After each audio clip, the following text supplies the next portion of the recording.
સુરતમાં બુટલેગરોનો પીછો કરતી પોલીસની કારને અકસ્માત નડ્યો હોવાની માહિતી મળી રહી છે। બાતમી મળતા ખાનગી કારમાં પોલીસ બુટલેગરની કારનો પીછો કરી રહી હતી અને તે દરમિયાન વિહણ ગામ નજીક પોલીસની કારને આ અકસ્માત નડ્યો હતો। આ અકસ્માતમાં કોન્સ્ટેબલ હિંમત વાઘેલાનું મોત નીપજ્યું છે, જ્યારે 3 જવાન ઈજાગ્રસ્ત થયા હોવાના સમાચાર મળી રહ્યા છે, જેમને સારવાર અર્થે હોસ્પિટલ ખસેડવામાં આવ્યા છે।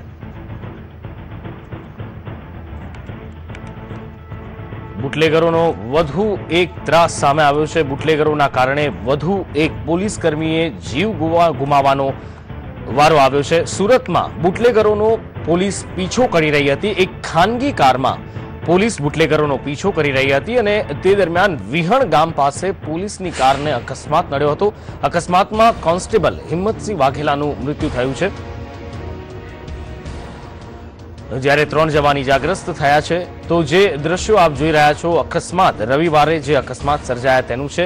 એક અકસ્માત જે છે એ સુરતના કોસંબડી નજીકનો છે કે જ્યાં એક કાર કેનાલમાં ખાબકતા 5 મિત્રો જે આ કારમાં જઈ રહ્યા હતા, સુરતના વરાછાના તેઓ હતા, તેમના મૃત્યુ થયા છે। તો બીજી તરફ જે દ્રશ્યો આપ જોઈ રહ્યા છો તેમાં પોલીસની કારને સુરતમાં અકસ્માત નડ્યો હોવાનું સામે આવ્યું છે। આ કાર બુટલેગરોનો પીછો કરી રહી હતી।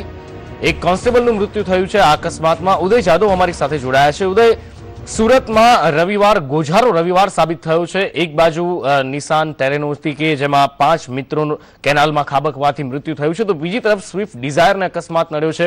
પોલીસ બુટલેગરોનો પીછો કરી રહી હતી આ કારમાં અને એક કોન્સ્ટેબલનું મૃત્યુ થયું છે। આ ગોઝારો રવિવાર સુરત માટે આજે સાબિત થયો છે। જી ઉદય।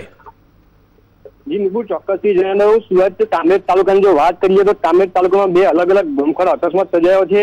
પહેલો અકસ્માતની જો વાત કરીએ તો સુરતના કામરેજ વિસ્તારમાં કામરેજ પોલીસ સ્ટેશન ડી સ્ટાફના ની કારને અકસ્માત નડ્યો હતો, ત્યારે તેમાં પણ એક પોલીસ કર્મીનું મોત થયું હતું, ત્યારે 3 પોલીસ કર્મીને ઘાયલ થતા તેમને સારવાર માટે હોસ્પિટલ ખસેડવામાં આવ્યા। ત્યારે બીજી તરફ વલસાડથી સુરત તરફ જવાના માર્ગ પર 2 કાર વચ્ચે અકસ્માત સર્જાયો, તેમાં એક કારમાં 5 સવાર પૈકી 5 મોત થયા છે।